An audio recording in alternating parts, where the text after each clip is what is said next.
Welcome to the ArmaniTalks YouTube channel. I'm your host, ArmaniTalks. In this channel, I'm helping you level up your communication skills. And on this episode, we're going to be talking about the fear of speaking up. There's a big difference between the fear of speaking up versus the fear of speaking out. Whenever someone is labeled as being afraid to speak out, normally in situations like this, there was some sort of injustice which was involved. Let's say you're someone who has a whole bunch of power. You have a whole bunch of influence. Yet, in your community, there's a group of people who are openly being discriminated against. And you're like, I'm not going to do anything about this.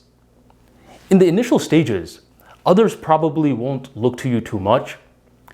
But if this problem persists on for a longer duration of time, they're going to be looking at you. They're going to be shaming you. Look at this clown. Got all the power, got all the influence, yet lacks the conviction to speak out. In this situation, injustice was involved. But this should not be confused for the fear of speaking up.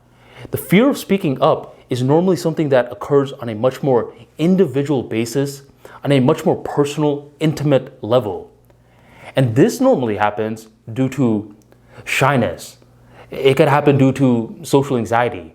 You think your voice sounds like Piglet from Winnie the Pooh, or it could be something that is extremely case-by-case basis, meaning that in one-on-one interactions, you have all the conviction in your voice, but in group interactions, there's more hesitancy involved. You don't like to speak up too much. I could relate with the situation. I used to be like this as well. Any idea why? I want to blame someone. Better yet, I want to blame a certain quote. Think before you speak. I hate this quote. Now, I understand that this quote has a very positive intention that's looking to drive positive change, but I hate this quote. I'm not going to just poke holes in this quote. In this episode, I'm going to give you a much better quote that you could follow, especially if you have the fear of speaking up. There's different moments in our lives, and these moments can change us. One of the best moments for you to drive massive change is when you join an organization. When I was joining a fraternity, it really changed my perspective. Every fraternity has a thing called the pledging process, which is a process to weed out the people who really want it versus the people who don't want it bad enough. And if you survive the pledging process, then you get joined into the fraternity. Well, in my pledging process, I looked to my left, I looked to my right, and I noticed that a lot of these guys were alpha males, meaning that they had very powerful voices, a lot of conviction behind their opinions. And younger me was a little bit intimidated by that. Added to this, I was also the second youngest guy in the entire pledge line, which created this self-imposed narrative, which was like, yo, Armani, you should be listening to your elders more. You shouldn't be talking too much. Listen to them more. A completely self-imposed narrative. Well, one of these days, we're having this issue, and it's our duty to resolve this issue. Every single person in the line is thinking out loud. They're brainstorming out loud. I'm looking in silence, and I see the issue, and I have the resolution. Each time that I'm about to speak, I notice that someone else is speaking right then. I'm thinking more, I'm about to speak, and I notice immediately someone else speaks then. And clearly, I'm not in a class, I'm not gonna raise my hand for these guys to call on me. So what I'm doing is a whole bunch of these uncomfortable body language movements, basically trying to subconsciously imply, guys, I got the answer, man. Stop talking and be like, let's hear him out. But no one else is noticing. They're not able to read my body language. Well, around that time, I see my PM looking at me. PM stands for Pledge Master. This is the guy who's already in the fraternity and he's guiding the pledge line. He basically serves as the big brother. He's looking at me and I'm thinking, he's like, I think he knows the answer. And I'm assuming that he's going to tell everyone to pipe down so I could speak up. But that's not what he does. As he's looking at me, he says with conviction in his voice, Armani, you need to be more vocal. And the way he said it, everyone else started to pipe down then. I thought he was going to tell them to quiet down.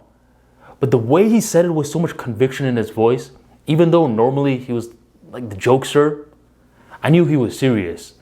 So I just nodded my head and I'm like, I understand what you're saying. The next day, there's a coincidence that occurs. I'm one of those guys, if I see a coincidence, I'm thinking that it's the bigger picture trying to tell me something.